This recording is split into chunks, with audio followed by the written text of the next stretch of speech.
지구의 71%는 물로 뒤덮여 있습니다. 그리고 그 중에 95%는 바닷물이죠. 때문에 지구는 비율로만 보면 바다 행성이라고 봐도 무방합니다. 하지만 인류는 바다에 대한 이해가 5%도 안 되는데 이는 인류가 우주에 대한 이해도와 비슷합니다. 오늘에는 이 바닷속으로 한번 들어가 보겠습니다. 우선 3m입니다. 사람이 정상적으로 수영할 수 있는 깊이는 최대 3m이죠. 이제 20m에서 30m로 내려가겠습니다. 여기에는 주로 산호초와 해양식물들이 살아가는 지역입니다. 계속해서 40m로 내려가겠습니다. 40m라는 깊이는 일반적으로 취미로 하는 스쿠버 다이빙의 한계 깊이입니다. 만약 40m 아래로 다이빙을 한다면 관절 통증과 현기증이 생기는데 이는 마치 고산병과도 비슷합니다. 계속해서 아래로 70m 부근까지 내려갑니다. 이 정도 깊이까지 가면 일반인은 환각이 생길 수가 있습니다. 그리고 지구에서 가장 큰 어류인 고래상어가 주로 이 지역에서 생활합니다. 고래상어의 몸 길이는 보통 12m이고 몸무게는 15톤에 달하는데 고래상어라는 이름과는 달리 성격이 온순해서 먼저 사람을 공격하지 않습니다. 진짜 생긴 것만 봐도 온순해 보이죠? 물론 일반인은 바다에서 고래상어를 만날 일이 거의 없습니다. 수족관에 가지 않는 이상 말이죠. 100m 아래입니다. 여기는 익스트림 다이버들의 한계입니다. 또한 여기서 서식하고 있는 생명체가 있으니 바로 거대 태평양 문어입니다. 주로 100m에서 서식하지만 더 깊은 곳에서 관측됐다는 보고자료도 있습니다. 이 문어는 몸 길이 6m에서 9m까지도 자랍니다. 이제 130m입니다. 여기는 세계에서 수중 결혼식을 한 가장 깊은 곳입니다. 2014년 태국에서 한 국제 커플이 이곳 130m 물속에서 결혼식을 올렸습니다. 신랑은 일본인이고 신부는 미국인인데 두 사람 모두 프로다이버들입니다. 이들은 수중 결혼식을 위해 6개월간 힘든 훈련을 했습니다. 이 결혼식엔 호기심 많은 물고기 몇 마리도 참여했다고 합니다. 200m 아래입니다. 여기부터는 우리가 보통 심해라고 부릅니다. 아니, 정확히 말하면 생태학적인 심해, 일명 황혼지대라고도 하죠. 왜냐하면 이 정도 깊이에까지 도달하는 빛은 광합성을 하기에도 부족한 양이기 때문입니다. 이 200m 깊이에서 우리는 대왕갈치를 만날 수 있습니다. 뉴스에서는 보통 이 대왕갈치가 해안에 출몰하면 지진전조로 보도하곤 하죠. 이 갈치는 바다 200m에서 최대 1000m에서까지 서식한다고 합니다. 그리고 성격은 아주 난폭하다고 합니다. 자, 계속해서 300m 부근까지 잠수합니다. 300m에서는 일본 거미개를 만나볼 수 있습니다. 이 개는 몸집에 비해 다리가 매우 긴 것이 특징입니다. 최대 다리 길이가 3m 이상까지도 자란다고 합니다. 그리고 수명은 무려 100년이나 된다고 하죠. 자, 그런데 332m까지 잠수한 이집트의 괴물인간이 있습니다. 그는 대기압 잠수복을 입지 않고 산소, 질소 등등의 혼합가스통만 메고 332m를 12분 만에 내려갔습니다. 하지만 350m라는 본래의 목표와는 달리 332m까지 내려갔을 때 마비 증상과 환각 증세가 생기면서 올라오게 됩니다. 허나 내려갈 때 12분이라는 시간과는 달리 올라올 때는 15시간이나 걸렸습니다. 그 이유는 감압증 때문에 급히 올라왔을 때 혈관 속에 압축됐던 질소가 기포로 형성되면서 터지기 때문이었죠. 그는 332m 잠수로 기네스 기록에 등재됐습니다. 이 기록은 아마 다시 깨지기 어려워 보입니다. 아니, 굳이 이 기록을 깰 사람이 없이. 그리고 일반적으로 잠수함의 활동 깊이는 300m에서 500m라고 합니다. 자, 500m까지 내려왔습니다.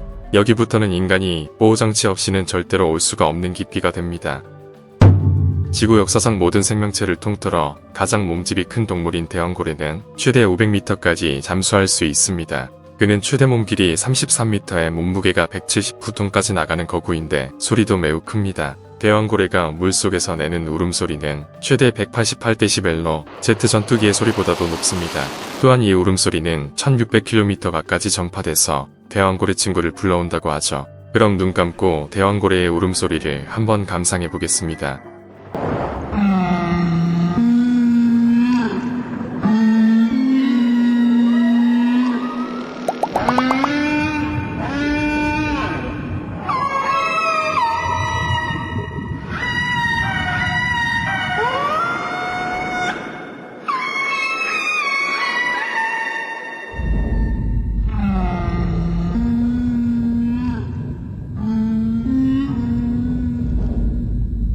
진짜 울음소리를 한번 들어볼까요?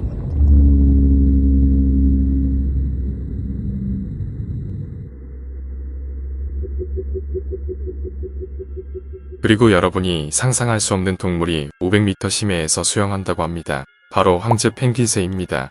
그는 한 번의 호흡으로 500m 심해에서 18분 동안이나 잠영할 수 있다고 합니다. 자, 600m까지 내려갔습니다. 이 부근에서는 베러가이라는 심해어가 서식하고 있습니다. 사진을 보시면 생김새가 약간 불쌍한 아이처럼 생겼죠. 특히 여기 눈이. 하지만 실제 눈은 여기에 녹색 콩입니다. 심해에서 빛을 더 많이 감지하기 위해서 이렇게 진화됐다고 하는데 구조상 이쪽만 볼 수 있다고 합니다. 머리 부분이 투명한 것도 시야 확보를 위한 거겠죠. 자, 900m까지 내려가 보겠습니다.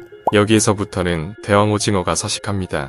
최대 몸길이 13m, 무게는 300kg이고 워낙 심해에 살고 있고 크기가 크다 보니 인간이 쉽게 접할 수 없어서 주로 죽어서 해변가에 밀려온 시체들만 볼 수가 있죠. 하지만 사실 심해 속엔 대왕 오징어들이 엄청나게 많습니다. 그 이유는 또 다른 동물과 연관이 있는데 조금 이따가 말씀드리겠습니다. 자, 1000m까지 내려왔습니다. 여기서부터는 햇빛이 99.99% 차단된 암흑세계입니다. 육안으로는 아무것도 볼 수가 없죠. 이 지역부터는 서식하는 생명 개체수가 대폭 감소됩니다. 1200m 아래입니다. 바다거북들 중에 가장 거대한 거북이 있는데 바로 장수거북이죠. 몸 길이는 최대 2.2m이고 몸무게는 800kg까지 나간다고 합니다. 그는 알을 낳기 위해 해변가의 모습을 드러낼 때가 있는데 대체로 온순해서 사람을 공격하지는 않는다고 합니다. 또 이 심해에는 무서운 상어가 살고 있는데 바로 고블린 상어입니다. 이름 그대로 생김새가 고블린처럼 생겨서 고블린 상어라는 이름이 붙여졌다고 하는데요. 이 상어의 가장 큰 특징은 입과 턱이 분리된다는 것입니다. 사냥할 때 마치 입속에서 또 다른 입이 튀어나오는 듯하죠. 아마 사냥감이 물려 죽기 전에 먼저 놀라 죽을 듯합니다. 계속해서 1700m 내려갑니다. 여기에서 이렇게 귀여운 동물을 볼 줄은 몰랐습니다. 바로 남방코끼리 물범입니다. 물범 중에서 가장 큰 종으로 길이는 최대 6m에 몸무게는 5톤까지 나간다고 합니다. 자, 2000m까지 내려갔습니다. 완전한 암흑세계이죠. 여기부터는 해양학에서의 진정한 심해대에 속합니다. 이곳에는 무시무시한 물고기가 사는데 이렇게 생겼습니다. 바로 블랙드래곤핏이라는 놈인데 특징이 턱 아래에 수염 같은 데서 빛이 나서 사냥물을 유인합니다. 그리고 생긴 게 꼭 베놈같이 생겼죠. 3000m 아래로 내려왔습니다. 빛을 내는 심해어들도 찾기가 힘듭니다. 하지만 엄청난 크기의 생물이 이곳에 나타나는데 바로 향유고래입니다. 향유고래는 몸길이 최대 18m에 57톤까지 나가는데 고래과 중에서 가장 깊이 잠수할 수 있습니다. 근데 왜 깊은 곳까지 잠수해 왔을까요?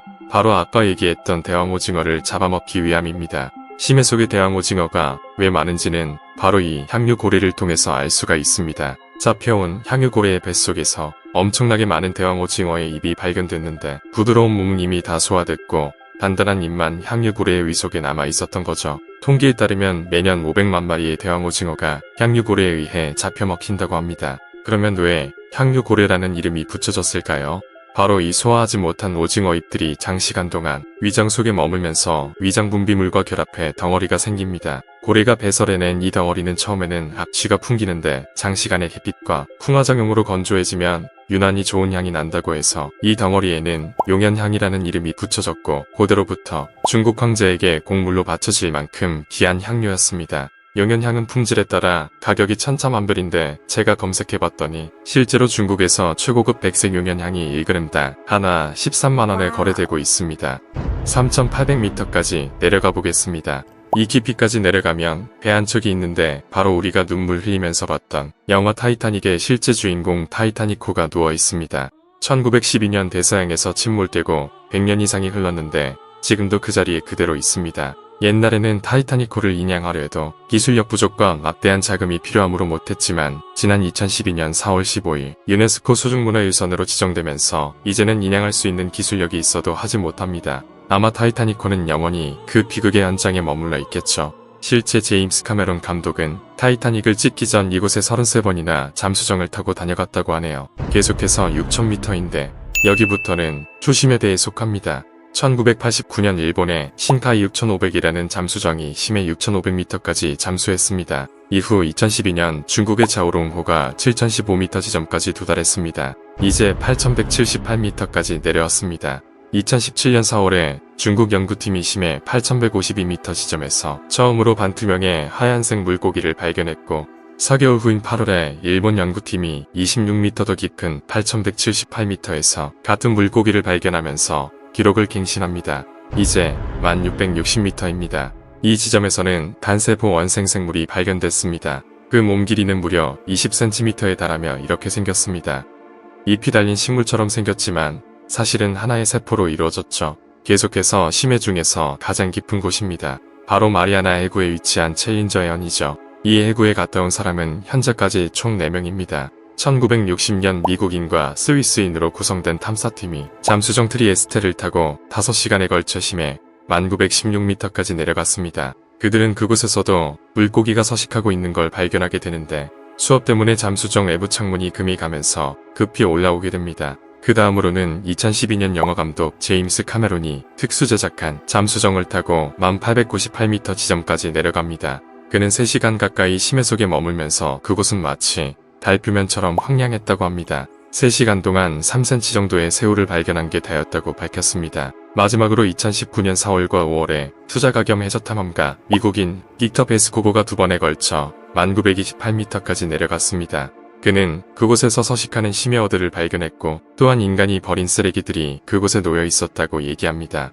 인간의 자연 파괴는 진짜 상상을 초월하는 것 같네요. 심해 탐사를 통해 인류는 빛이 없이도 살 수 있는 생명체가 존재한다는 것을 처음 알게 되었습니다. 또한 물이 없이도 살 수 있는 생명체들도 발견됐는데 그들은 물이 없으면 가사 상태에 돌입합니다. 신진대사가 정지되고 죽어 있는 것처럼 보이나 물을 주었더니 다시 살아난 것입니다. 심해 탐사를 통해 우리는 생명 생존 조건에 대한 고정관념이 깨져가고 있는데 이는 외계 생명체 탐사에도 도움이 될 것이 분명합니다. 그러나 한편으로는 바다는 인류의 공동재산이고 더 나아가 지구의 유산이기도 하기 때문에 인간의 무분별한 자연 파괴가 아직 완전히 탐사하지도 못한 심해에까지 뻗어나가는 것을 보면서 씁쓸한 기분도 듭니다. 자, 오늘 영상은 여기까지입니다. 시청해주셔서 감사합니다.